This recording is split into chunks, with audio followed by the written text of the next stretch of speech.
I am Deborah, judge of Israel, prophetess of the Lord. I never sought to be a warrior, but when my people needed me, I answered the call. For years I sat beneath the palm tree between Ramah and Bethel, in the hill country of Ephraim. The people of Israel came to me seeking wisdom, seeking justice. I remember the warmth of the sun on my face, the whisper of the wind through the leaves.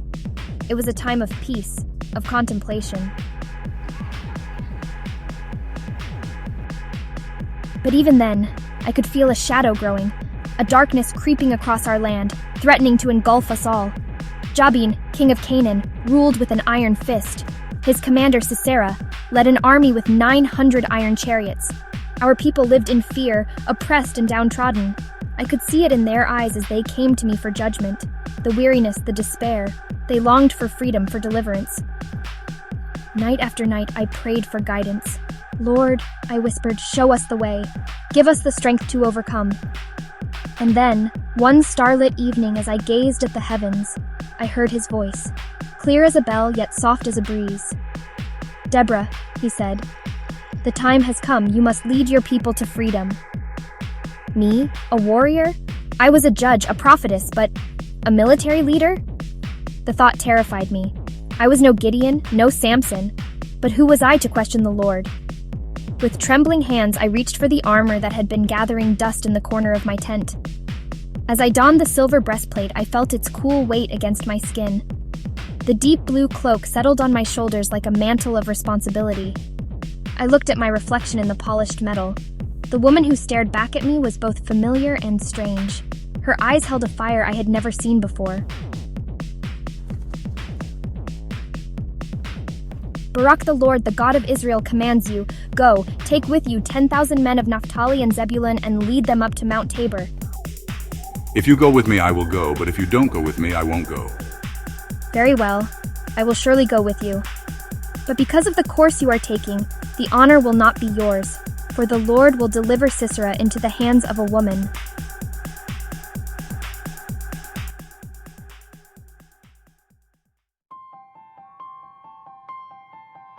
The day of battle dawned, hot and oppressive.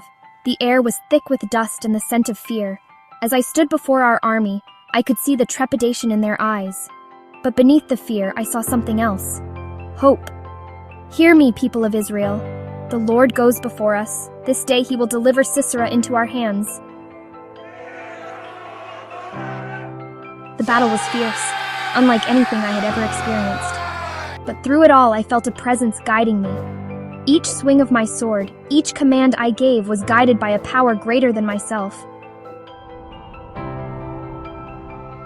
And then, a miracle.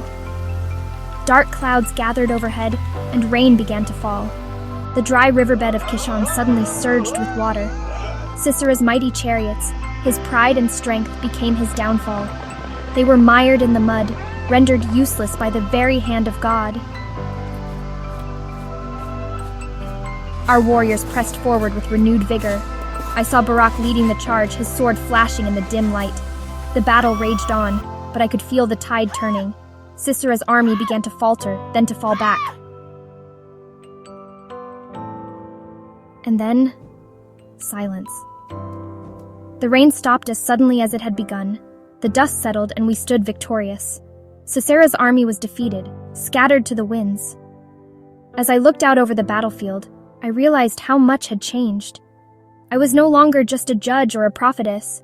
I was a warrior, a leader, a symbol of hope for my people. In the days that followed, I composed a song of victory, of faith, of the mighty deeds of the Lord. When the princes in Israel take the lead, when the people willingly offer themselves, praise the Lord. This is the song of Deborah, a tale of faith, courage, and the power of answering when God calls. May it inspire generations to come, for in the end, it is not about the strength of our arm or the sharpness of our sword. It is about our willingness to stand up when we are called, to fight not just for ourselves, but for something greater, for justice, for freedom, for the promise of a better tomorrow. I am Deborah, judge of Israel, prophetess of the Lord, and now, a warrior. This is my story. May it give you courage when you face your own battles. Remember, the Lord is with you always.